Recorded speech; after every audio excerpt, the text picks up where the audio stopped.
Hey guys, welcome to the channel. My name is Aaron, and this is going to be the second installment in my Law of One series. And in this video, we're going to be talking about a topic from the books that is a real mind bender for me, and that is the concept of the Logos.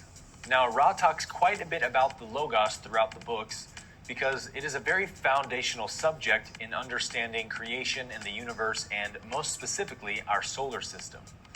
And so the word logos is a Greek word that comes most famously from the first chapter in the book of John in the Bible, which reads, "In the beginning was the Logos, and the Logos was with God, and the Logos was God.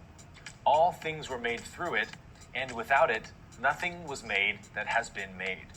Now, this passage is very interesting because it is remarkably accurate to what Ra shares in the Law of One about the Logos, although not in the way that you might think.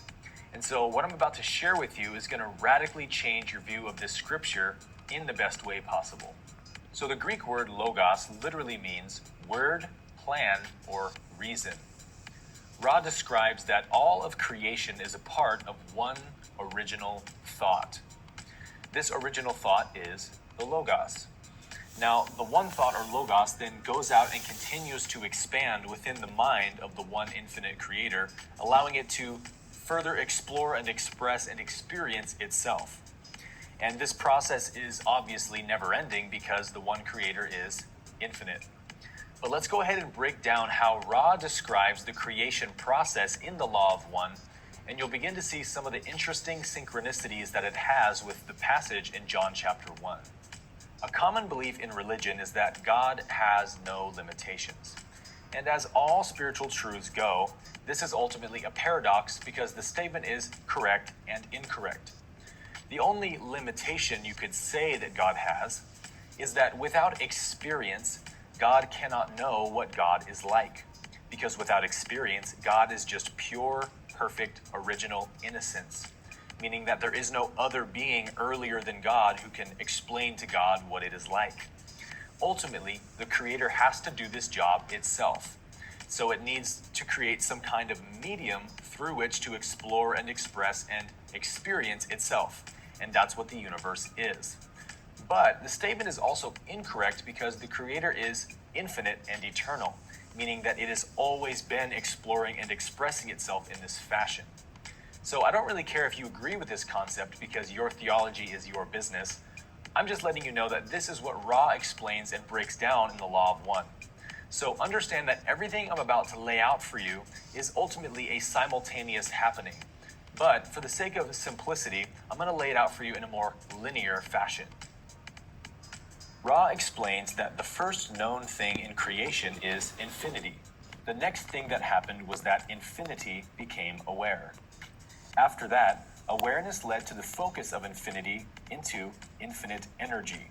And this infinite energy can be accurately called love or logos. As Ra states in session 13, quote, "The Creator is the focusing of infinity as an aware or conscious principle called by us, as closely as we can create understanding in your language, intelligent infinity." The next step after intelligent infinity was established is what Ra calls the first primal distortion of the Law of One, which we refer to as free will. Thus, an infinite number of dimensions becomes possible. Ra goes on to say, quote, "The energy moves from the intelligent infinity due first to the outpouring of randomized creative force. This then creating the patterns which in holographic style appear as the entire creation of matter in which direction of energy is explored. These patterns of energy begin then to regularize in their own local, shall we say, rhythms and fields of energy, thus creating dimensions and universes." So in summary, Ra is saying that because all energy is intelligent, the Logos basically just sent out this intelligent energy randomly, not knowing where or what it would do, until it began to form patterns and rhythms that eventually became a structure which the Logos could work with. After this was the creation of light, and therefore physical matter. Ra explains that light is the expression of love in physical form and has intelligence. Ra calls it love light. So this is where the interesting stuff begins. Ra explains that each level of creation is, in a sense, its own God that forms its own structure and order for the following level to create from. Creation is fractal in nature, which means that every part demonstrates the whole and is an expression of the same blueprint at different scales. So the first thing which was formed in the universe after the Big Bang would have been the major galaxies. A galaxy is the first logos. The galaxy itself is not the logos because the logos is a non-physical consciousness, but the galaxy is the physical manifestation of the logos. So the galaxy then decides how to order and structure itself. All of the laws, vibratory patterns, chemicals, and elements it will have within it, and this is how it will ultimately express the creator. As we know through our own science, the size and shapes of galaxies differs quite dramatically throughout the universe. Each galaxy is in a sense its own experiment and is as unique as each person is unique. The next stage of creation would be stars, which Ra calls the sub-logos. Each star designs its own archetypal system, which we call the archetypal mind, as we know through astrology and the tarot deck, and then the planetary bodies are formed as an expression of those archetypes. From there, each planetary body serves as the sub-logos and decides what patterns of evolution will occur within it based upon the chemical structure it was given by the sub-logos. Each sub-logos or planet may even throw in some new evolutionary wrinkles of its own. From that point, each living creature on the planet would be also a sub-logos, which has free will to explore and create as it wishes within the structure that it was given. And this is essentially what you and I are doing with our own lives each and every day. The expression of our own unique free will is ultimately the expression of the one infinite creator. So you can see that the logos works in hierarchies, and that each level is its own individualized portion of intelligent infinity and is responsible for its own unique expression of the creator. And this is a little bit ironic to me because although traditional religion has typically shit all over the ancient world for worshiping the stars and planets as being gods, according to what Ra explains, this is precisely the case. Every galaxy and star and planet is basically one localized unit of God's infinite mind, exploring and expressing itself in its own unique way. And because our minds are so limited, we struggle to perceive true simultaneity. And so, contrary to the popular religious belief, God did not just speak a word and poof everything into existence all at once. In fact, God did not even speak creation into existence because God is still in the process of creating and always will be. Everything is an ongoing evolutionary process that has no end or beginning. This is a somewhat poor analogy, but you could say that the sun is the child of the galaxy, the planets are the children of the sun, and we are the children of the planet. Ultimately, everything is the child of the one logos, or the one original thought of God. So in the same way that every parent passes down their genetic traits to their child, it still allows that child to be a unique expression of the parent. So in the same way, each logos passes down its traits, or structures that it creates, to the following sub-logos, while allowing that sub-logos to be its own unique expression. And so this uniqueness that we see expressed everywhere we look in the entire universe is basically the proof or the demonstration that God is infinite. The ultimate purpose of the logos is to explore the creator. As the exploration begins, each logos finds its focus and becomes a co-creator. Each level of sub-logos is given a structure to work with and then creates and expresses with its own free will. Each logos channels the love light made by the creator into what Ra calls intelligent energy. All energy in the universe is intelligent, and this intelligent energy creates the natural laws of any particular universe. You can look at each level of creation as an experiment. Each universe allows for further diversity and explores new aspects of the creator which have not been explored before. But here's the real mind blower. Ra explains that each logos has access to the knowledge gained by every other logos in the universe, and they use this knowledge to decide what new variations they will experiment with in their creation. Let's look at an example of this idea. Ra explains that both Venus and Mars had evolved intelligent life much earlier than Earth. Ra is actually a social memory complex of the entire planetary system of Venus from a few billion years ago. Ra explains that their planet was very harmonious and evolved through the densities much faster than Mars or Earth did, because our particular Logos experimented with a new wrinkle on Earth and Mars, which Ra calls the grasping thumb.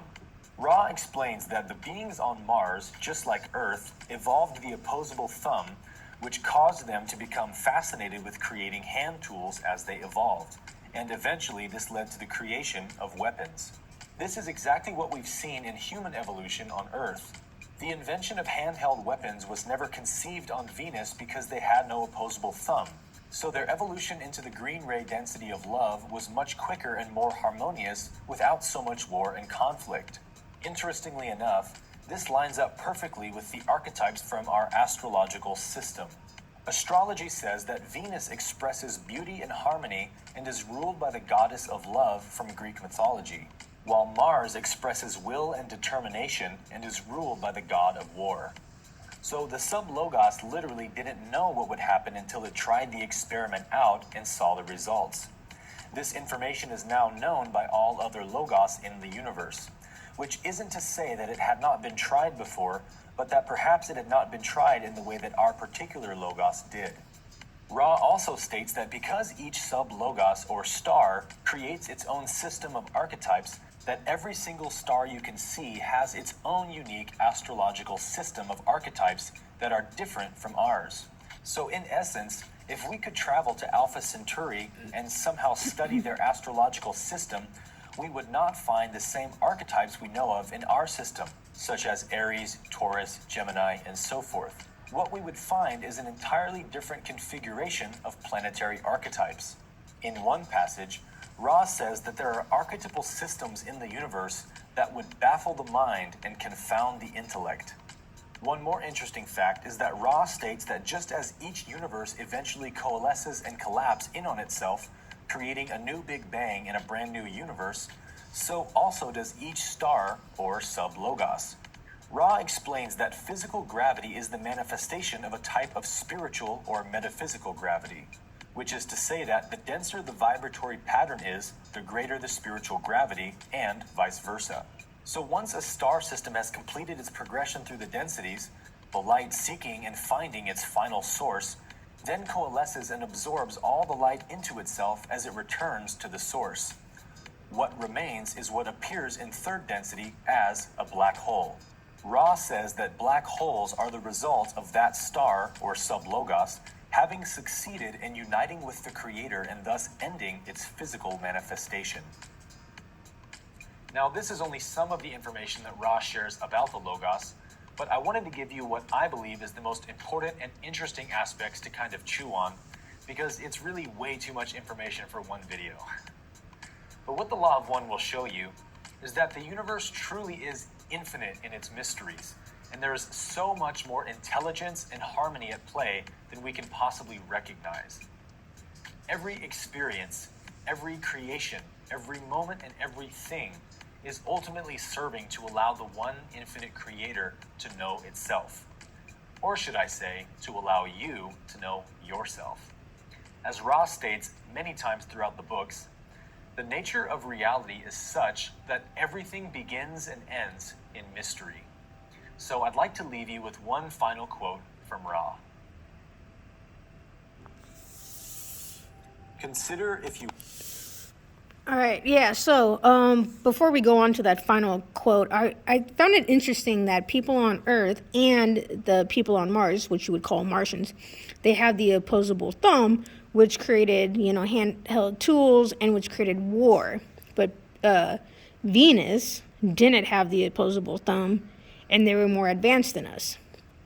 Therefore, people that think it's necessary to go to war, you're less advanced. So growing up as a kid, I always was against war. I always just thought it was pointless. I just felt like maybe there's a certain way that we could just, like world leaders should get together and speak and agree on things, like have some type of system in place so that, there wouldn't be a thing such as war, So, I was just always against that.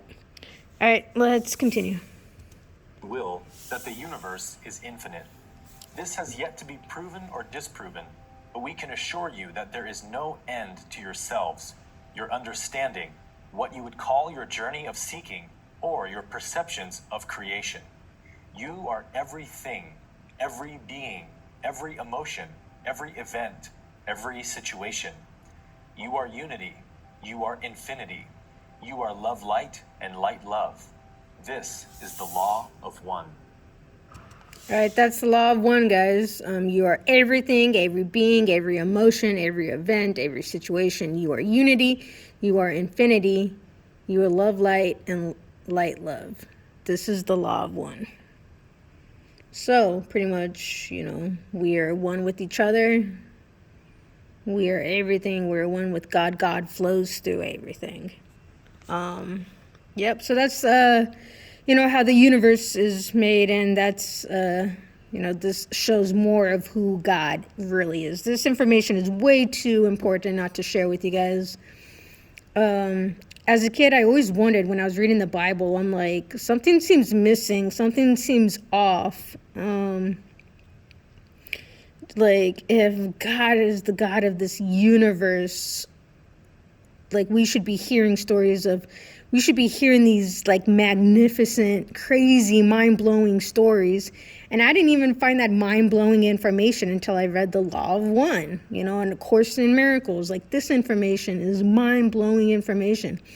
Just watching this video on how the universe really works, and who God really is. Like, this is mind-blowing information. The 7 densities of consciousness video that I just shared with you guys. So, yep, this information is way too important not to share with you guys. As you guys all know, I'm a prophet, like other people were calling me like a prophet. And then I finally found the truth of who God really is. And I want to share the truth of what that is and what that looks like. And that we're all one with God. So, all right, guys, thank you for watching. And I will see you guys in the next video. All right, I love you guys. Bye.